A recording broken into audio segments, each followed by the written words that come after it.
नमस्ते दोस्तों, आज फिर एक नई जानकारी मैं आप लोगों के बीच में लेकर आया हूँ। नई जानकारी ये है कि लाडली बहना योजना के फर्स्ट चरण के आवेदन हो चुके हैं और उनके पैसे भी महिलाओं के बैंक खाते में आ गए हैं।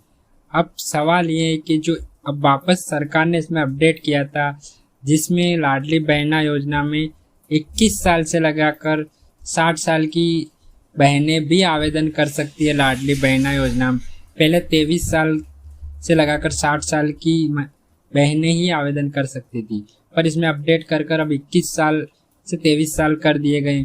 तो अब बहुत सी बहनों का ये सवाल है कि बहुत सी बहनें अविवाहित थे, वो ये चीज़ जानना चाहती है कि क्या वो लाडली बहना योजना में आवेदन कर सकती है या नहीं कर सकती है।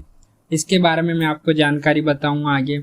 इससे पहले अगर जानकारी आपको अच्छी लगे तो आप मेरे चैनल को लाइक और सब्सक्राइब कर दीजिए, जिससे इसी प्रकार की जानकारी लाडली बहना योजना या पीएम किसान सम्मान निधि या फिर कोई भी सरकारी भर्ती ऐसी कोई भी जानकारी आएगी तो मैं अपने यूट्यूब चैनल के माध्यम से देने का प्रयास करूँगा, अगर आप मेरे चैनल से जुड़ जाते हो लाइक और सब्सक्राइब करके।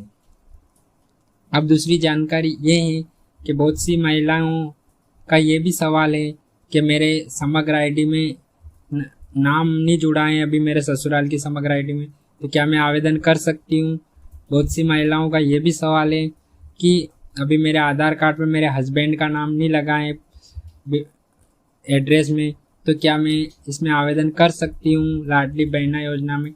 तो इस सवालों का मैं आपको जवाब देने का प्रयास करूँगा। सबसे पहला सवाल है वो है कि क्या इसमें अविवाहित महिलाएं जिनका अभी विवाह नहीं हुआ है वो बहनें आवेदन कर सकती है या नहीं कर सकती है। तो इसका मैं ये कहना चाहता हूँ कि जो अविवाहित बहनें वो लाडली बहना योजना में आवेदन नहीं कर सकती है, क्योंकि इसमें पहले ही बताया गया विवाहित होना अनिवार्य है।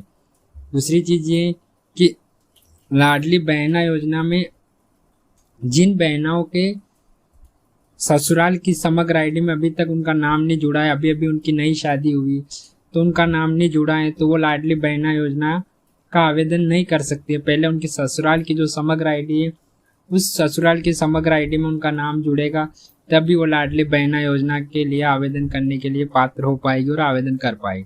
उनको अपना नाम जुड़वाना होगा समग्र आईडी में।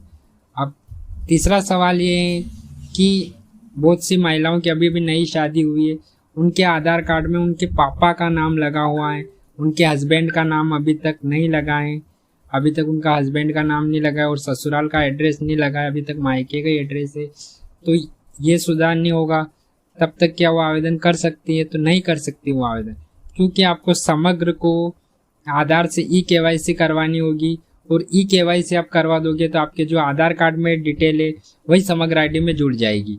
तो इसलिए आपको पहले आधार कार्ड में अपने हस्बैंड का नाम लगवाना है और उसके बाद अपना ससुराल का एड्रेस अपडेट करवाना है। उसी के बाद आप अपने लाडली बहना योजना का सेकंड चरण का आवेदन आप कर सकती हो। 21 साल से 60 साल तक की बहनें आवेदन कर सकती है।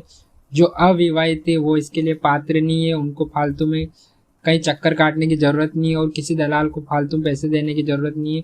इसके आवेदन जो होंगे आपके पंचायत के माध्यम से होगा या नगर पालिका, आप शहरी एरिया में आते हैं नगर पालिका से होगा। तो लाडली बहना योजना के बारे में कुछ सवाल थे जो मैंने अपने यूट्यूब चैनल के माध्यम से बहनों का क्लियर किया है। अगर आपका भी कोई सवाल है तो आप नीचे कमेंट बॉक्स में कमेंट कीजिए, मैं आपके उन सवालों का जवाब देने का प्रयास